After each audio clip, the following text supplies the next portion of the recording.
والصلاة والسلام على سيدنا وقائدنا وحبيبنا وشفيعنا محمد وعلى آله وأصحابه وأتباعه أجمعين إلى يوم الدين.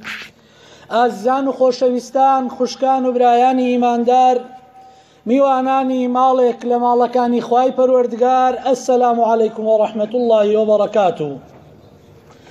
خۆشەویستان، بە پشتیوانی خوای پەروەردگار لە وتاری ئەم جومعەیەماندا ئەچینە خزمەتی ئاەتێک لە ئاەتەکانی قورئانی پیرۆز کەوا خوای پەروەردگار لە قورئانی پیرۆزا فەرمی: أعوذ بالله من الشيطان الرجيم يا أيها الذين آمنوا اجتنبوا كثيرا من الظن. دایم خوای پەروەردگار پێشی ئەوەی کە ئێمە ئیشەکە بکەین ئاگادارمان ئەکاتەوە.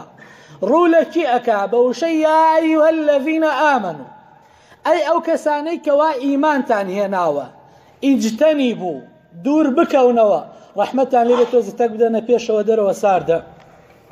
ئیجتەنیبوو کەثیرا من الظن، دوور بکەونەوە لە زۆرێک لە ظەن و گومان، کە باسی ظەن و گومان ئەکەین ئەم جومعەیە، کە خوای پەروەردگارە فەرمێ ئیجتەنیبوو کەثیرا من الظن، دوور بکەونەوە لە زۆرێک لەو ظەن و گومانانەی کە ئێوە ئەیبەن. بەچی؟ ئینە بەعض الظەن ئیثم، زۆرێک لەو ظەنەی لەو گومانانەی کە ئێوە ئەیبەن خوای پەروەردگارە فەرمی ئاگادارمان ئەکاتەوە.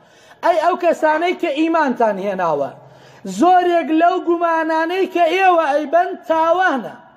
خوای پەروەردگار بە تاوان بۆتان ئەنووسێ، ئەبینین و ئەبیستین. زۆریش ئێستا ڕۆژانە ئەگەر کەسێک شتێک بکە، هەر شتێک ئەکا، خەڵک گومانی زۆری بۆ ئەبەن. تەنانەت ئیشی چاکەش کە خەڵک گومانت بۆ دروست ئەکا، تەنانەت ئیشی خێر کە خەڵک ئەڵێن وەڵاوە حیزبێکی لە پشتە، ئیشی چاکە بکە ئەڵێن وەڵاوە فڵانە حیزبی لە پشتە.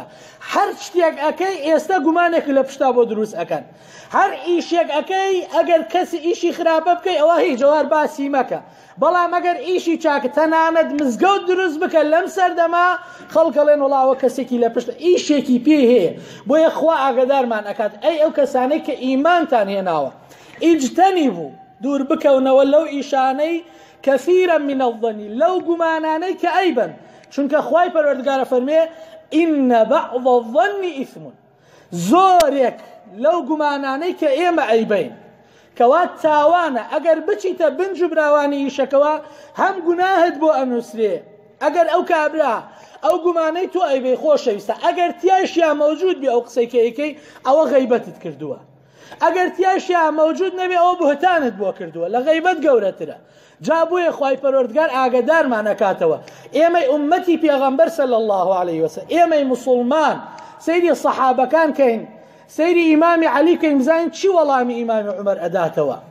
سەفەرێکیان ئیمامی عومەر ڕەزا و ڕەحمەتی خوای لێ بێ، ئەفەرمێ شەوێک پیاوێک و ئافرەتێک ئەبینێ پێکەوەکەوە خەریکن پێکەوە کۆ ئەبنەوە ئیشی ناشەرعیەکەن. ئیمامی عومەر بەیانی ویستی چوو بۆ لای ئیمامی عەلی، فەرمی ئەی عەلی، بەویستی ئیمامی عومەر بانگیان کە ئەشکەنجەیاندا بۆوە ئەکەنە، ویستی کەشفیان بکە.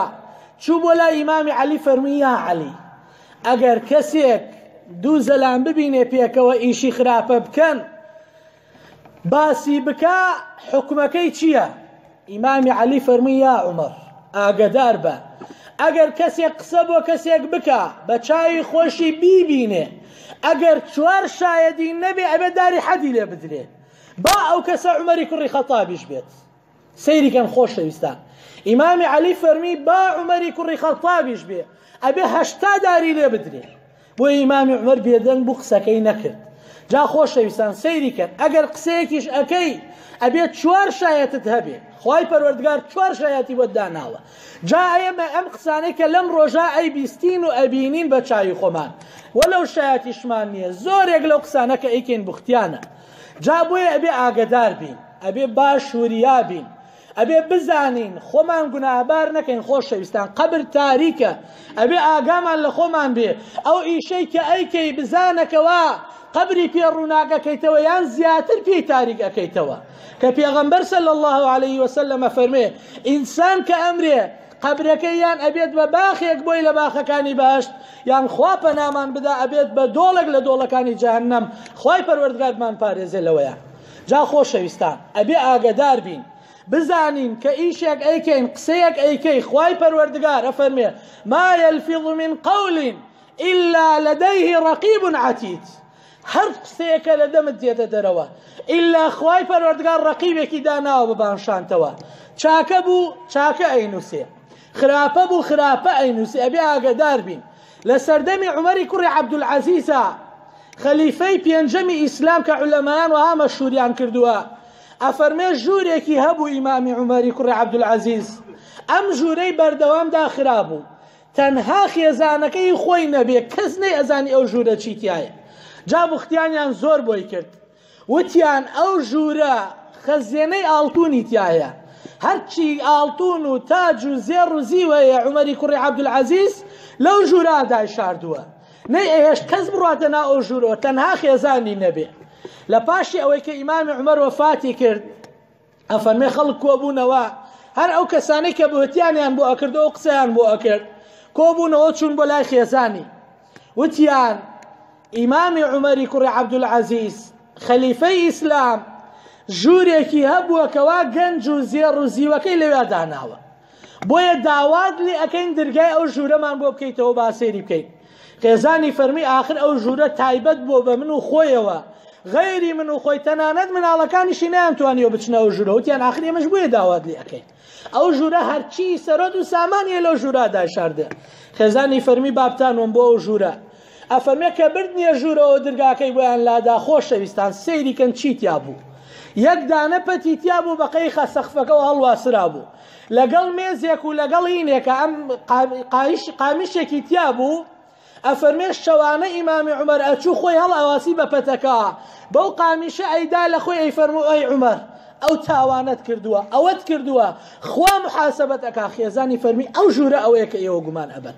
جا خۆشەویستان خوای پەروەردگارە فەرمی ئیجتەنیبوا کەثیرا من الظن دوور بکەونەوە لە زۆرێک لەو گومانانە. ئەو کەسانەی کە ئەو بوتانیان بۆ عومەری کوڕی عەبدولعەزیز کرد هەر هەمویان سەریان داخست و هاتنە دەرەوە بە دەمیگریانەوە. جا خۆشەویستان ئەبێ ئاگادار بین ئێمەش ئێستا وامان لێ هاتووە ئەوە عومەری کوڕی عەبدولعەزیز ئەو کەسە بوو کەوا هەمومان ژیان نامەیمان بیستووە کەوا چ پاشایەک بووە چ قائیدێک بووە تەنانەت عەرزی مزگەوتی ڕوخاندووە بۆ ئەوەی کەوا کەنیسەی تیا بووە کاتی خۆی مەسیحیەکان داگیر کراوە مسڵمانان عەرزی مزگەوتەکەی ڕوخاندووە گێڕاوێتیەوە بۆ کەنیسەکە.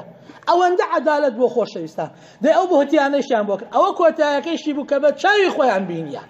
بۆیە ئەبێ ئێمەش ئاگدار بین ئێستا ئێمە وامان لێ هاتۆ خۆشەویستان ئەبێ وەشیار بین. خوا فەرمێ ما يلفظ من قول إلا لديه رقيب عتيد. ئەو قسەی کە ئەیکەی خوا ڕەقیبێکی بەبانشانتەوە داناوە لە قیامەتا محاسەبە ئەکرێ لەسەری. زۆر بە دوور بۆی نەڕۆین نمونەیەکی هەر ئەم سەردەمەی خۆمان کەسێک هەبوو دکتۆر عەبدولناسر ئەلجەبری لە لبنان بوو 15 زانکۆی هەیە لە 15 وڵاتە خۆشەویستان کە یەکێکیش بوو لەو کەسانەی لە زۆربەی وڵاتانە وەصفی میلەتی کوردی ئەکرد کە کوردی زۆر خۆش ئەویست. ئەو زانکۆشی هەر بە هەدیەدا پێمان وەکو میلەتی کورد لە خۆشەویستیە بۆ کورد و کوردستان. ئەو زانکۆشی کە ئەو سەرپەرشتیاریە کرد بە هەدیە بەخشی پێمان. جا ئەو کەسە خۆشەویستان ئەم مانگی مەولۆ وەفاتی کرد. خوای پەروەردگار قبری پڕ بکا لە نور هەتاوەکو لە دنیا مابوو خۆشەویستان زۆربەی وڵاتەکان لە زۆربەی شوێنەکانە خەڵک زۆر قسەی بۆ هەڵەواسی. لە 15 وڵاتە جامیعەی هەبوو لە هەر 15 وڵاتەکە خەڵک قسەی بۆ هەڵەواسی.